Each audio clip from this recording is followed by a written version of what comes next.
ಅಪ್ಪ ಕೊಟ್ಟಿದ್ದು ತತ್ವ ಇವತ್ತು ಎಲ್ಲರ ತಲೆ ಮೇಲೆ ಬಂತಲ್ಲ, ಅವ್ವ ಇದು ಬಹಳ ಪುಣ್ಯದ ಕೆಲಸ ಅಂತ ಬಹಳ ಸಂತೋಷ ಪಟ್ಟಿರ್ತಕ್ಕಂಥ ಜೀವ ಅವ್ರದ್ದು.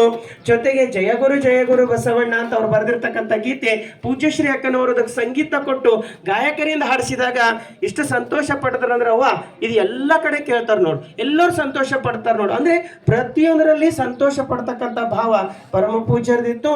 ಅದ್ರ ಜೊತೆಗೆ ಪೂಜ್ಯಶ್ರೀ ಅಕ್ಕನವರಿಗೆ ಅನಾರೋಗ್ಯ ಇತ್ತಿರ್ತಕ್ಕಂಥ ಸಂದರ್ಭದಲ್ಲಿ ಎಷ್ಟೋ ಸಾರಿ ಫೋನ್ ಮಾಡಿ ಹೇಳ್ತಿದ್ರು, ಅವ್ವ ಬಸವಣ್ಣಗೆ ಯಾರು ನೆನೀತಾರ ಅವ್ರಿಗೆ ಬಸವಣ್ಣ ಕೈ ಬಿಡಲ್ಲ, ಸದಾಕಾಲ ಬಸವಣ್ಣ ಕೈ ಹಿಡಿದು ಹೋಗ್ತಾರೆ. ಅವ್ರಿಗೆ ನೆನೆಸ್ಕೊತ ಬಸವ ಅಂತ ಬದುಕೋದೇ ನಮ್ಮ ಜೀವನ ಅದ, ಅದೇ ನಮಗೆ ಶಕ್ತಿ ಅದಂತ ಒಂದು ಧೈರ್ಯ ತುಂಬತಕ್ಕಂಥ ಕಳಕಳಿ ಹೃದಯ ಅವ್ರದಿತ್ತು. ಇವತ್ತ ಶರೀರಧಾರಿಯಾಗಿ ನಮ್ಮನಗಲಿ ದೇವನಲ್ಲಿ ಒಂದು ಹಾಕ್ತಾ ಇದ್ದಾರೆ. ಆದರೆ ಅವ್ರ ಚೈತನ್ಯ, ಅವ್ರು ಮಾಡೋಗಿರ್ತಕ್ಕಂಥ ಕಾರ್ಯ, ಅವ್ರು ಕೊಟ್ಟಿರ್ತಕ್ಕಂಥ ದಾರಿ ಸದಾಕಾಲ ನಮಗ ಆದರ್ಶಪ್ರಾಯವಾಗಿ ಮುನ್ನಡೆಸ್ಕೊಂಡು ಹೋಗ್ತದ ಅಂತ ಪರಮ ಪೂಜ್ಯರ ಆತ್ಮ ದೇವನಲ್ಲಿ ಒಂದಾಗ್ಲಿ ಅಂತಕ್ಕಂಥ ಪ್ರಾರ್ಥನೆಯನ್ನು ಮಾಡ್ತಾ ಸರ್ವರಿಗೂ ಭಕ್ತಿಪೂರ್ವಕ ಶರಣಾರ್ಥಿ. ಈಗ ಪೂಜ್ಯ ಮಲ್ಲಿಕಾರ್ಜುನ ಮಹಾಸ್ವಾಮಿಗಳು ಜನವಡ ಅವರು